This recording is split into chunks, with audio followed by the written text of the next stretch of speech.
Hello, Sunday School teachers. This is Pastor Cholak. Today we're looking at Enduring Faith, Unit 1, Lesson 14. This is the last lesson of Unit 1. It's called The King's Table, and it comes to us from 2 Samuel. There's one verse in chapter 4, verse 4, and then chapter 9, verses 1 to 13. We're going to look at both spots. So hear the word of the Lord.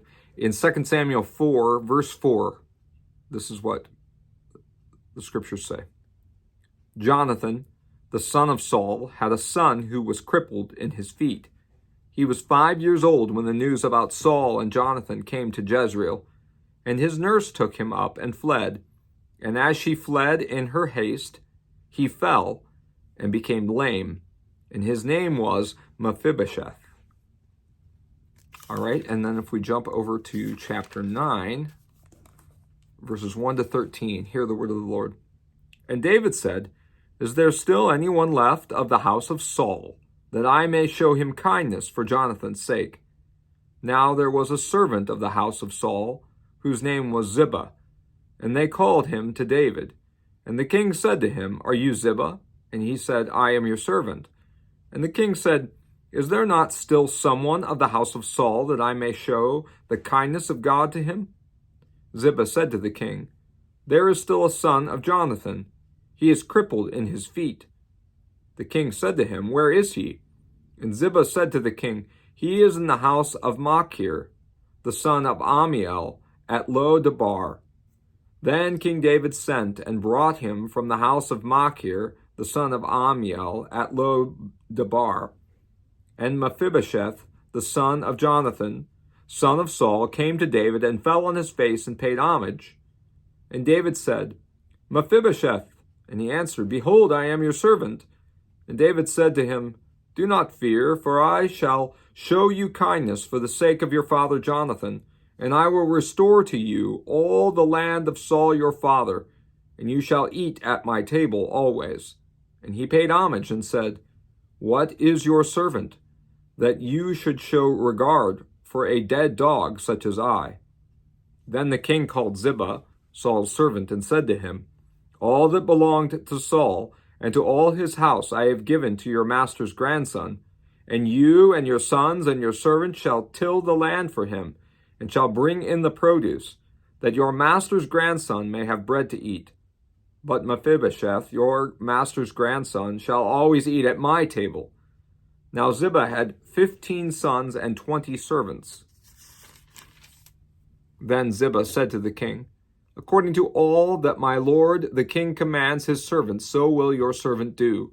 So Mephibosheth ate at David's table, like one of the king's sons. And Mephibosheth had a young son whose name was Micah. And all who lived in Ziba's house came to Mephibosheth's servants. So Mephibosheth lived in Jerusalem, for he ate always at the king's table. Now he was lame in both his feet. This is the word of the Lord. Thanks be to God. So as we end out our Unit 1, we're learning of an expression of our kindness, an expression of the second table of the law, that kindness which we learn from the functions of the law and the summary of the law, right? The summary of the second table of the law, to love your neighbor as yourself. Maybe a great connection for your students is to go back to the first table as well. We understand that all 10 commandments are divided into two particular groups. The first group is commandments 1, 2, and 3, and those are the first table: love the Lord your God with all your heart, with all your soul, with all your might. And 4 through 10 as the second table: love your neighbor as yourself. The expression of our love and gratitude, the expression of our bearing the burdens of our neighbor, come under the second table of the law, but not without also keeping the first table of the law, and particularly the first commandment. So catechism connection for this whole spot here. You shall have no other gods. Love the Lord your God with all your heart, with all your soul, with all your might, is the greatest of the commandments, as Jesus calls it. All right. Now, a couple of little tidbits about the story, right? We know that a lot of warring and other things were going on as Saul's kingdom was tottering and falling around him. And in that fall and shakedown, Jonathan, who is best friends with David, is killed. And David wants to do something nice for his friend Jonathan, who was killed in battle. And he does so by learning from Saul's servant Ziba that Jonathan has a son, and his son's name is Mephibosheth. And Mephibosheth also has a son named Micah. This is wonderful. David restores the property of Saul in order that it would function as a produce-making, community-supporting farm or plantation or area of land. And this is going to benefit Ziba and his sons and the servants, and it's going to benefit Mephibosheth and his son Micah and the community in that way.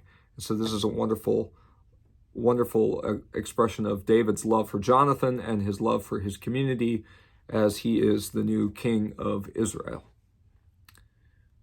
This also should remind us of the unity that we have as a people of God, as a church, and should invoke some conversation about the fact that we care for one another. Remember, there is a song that we sang in vacation Bible school and summer camp and such, that they will know we are Christians by our love. And that is a quote from St. Paul, except it's leaving part of that quote out. And the quote goes like this: they will know we are Christians by our love for one another.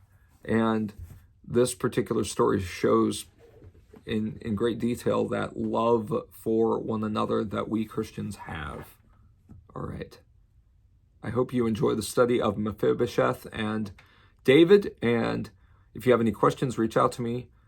Have a great night. God bless.